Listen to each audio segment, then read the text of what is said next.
మూడు పువ్వులు ఆరు కాయలు అన్నట్టున్నది. కాంగ్రెస్ చెప్పేది ఒకటి, అది చేసేది ఒకటి. ఎందుకంటే 50 ఏళ్ళ నుంచి చూస్తున్నాము, మన ప్రజలను ఎట్లా మభ్య పెట్టాలి, ఎట్లా మోసం చేయాలనేది వాళ్ళకి ఒక్కరికి ఇంకొకరికి ఎవరు తెలియదు. ఇంకో ఏ పార్టీ వచ్చినా తెలియదు వాళ్ళకి. వీళ్ళు మాత్రం వల్ల నైపుణ్యత ఉంది వాళ్ళకి. ఎందుకంటే ఆటో డ్రైవర్లు నేను 12,000 రూపాయలు ఇవ్వని అడగలే, నువ్వు ఇస్తాను మాకు ఇచ్చేయి. నువ్వు మామూలు మా లెక్క మనిషి అయితే మర్చిపోతాము.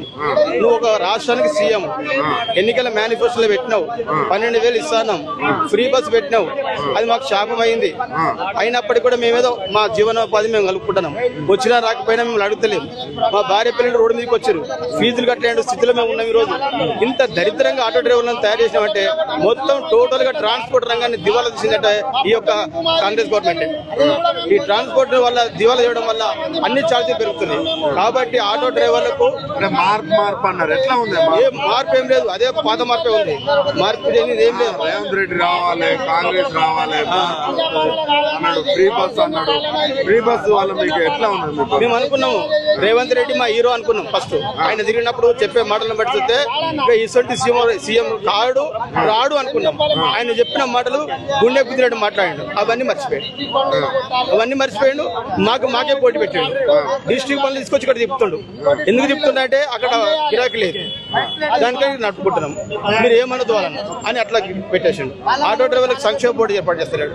ఆటో డ్రైవర్ దీర్ఘకాలిక సమస్యలు చాలా ఉన్నాయి. సార్ మీకు అంటే 100%లో 1% అని చేసిండు ఆయన. ఏ ప్రమాణం? 0% అని మాకు చేసింది ఏం లేదు. మేము ఆకలి సావులతో 100 మంది ఆటో డ్రైవర్ వచ్చారు ఇప్పటి వరకు, ఒక్కరిని పరిగణించలేను. అదే వేరే చనిపోతే వాళ్ళ ఇంటికి పోతే ఇప్పుడు ఏమంటుండే, మహిళల్ని కోటీశ్వరాలు చేస్తున్నాము, ఫ్రీ బస్ వస్తున్నాయి, అలా 6,000 వస్తానే అంటాడు.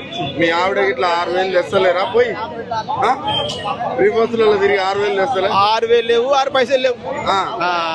ఏంటంటే కట్టు కథలు చెప్పేదే కానీ చేసేది ఏం లేదు. అందుకని మళ్ళీ వేయం కదా, అయిపోయింది. 2034 వరకు ఉంటే ఏంది పరిస్థితి? మీరు అందరూ రావాల్సిందే, ఇంకేం లేదు. మేము ఆటో డ్రైవర్ రావాల్సిందే, బతికలేదు ఇక అంతే. ఎవరు పట్టించుకోవట్లేదు. పొన్నం ప్రభా గారికి 4 సార్లు పోయినాం. పేపర్లు ఇచ్చినప్పుడు అలా చదువుతుండే, మంచిగా మాట్లాడుతుండే, టీలు ఇస్తుండే, చాయ్ ఇస్తుండే, లేదు తమ్ముడు చేస్తాం అట్లేం కాదు చేస్తా అంటాడు. బిస్కెట్లు ఇస్తాడు, పోతాడు.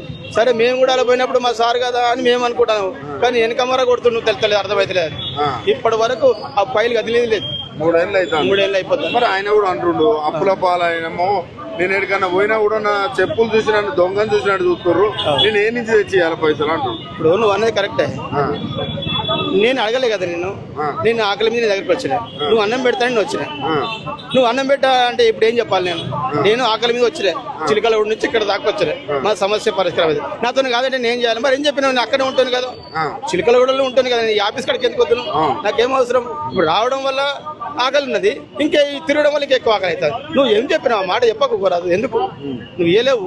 ఇతను కాదు, అవి లేనిపోయిన కోరికలను పెట్టినావు, ఆశలు చెప్పినావు, ఆశల పల్లెకులో తిప్పినావు. 420 హామీలు ఒక్కటి లేదు.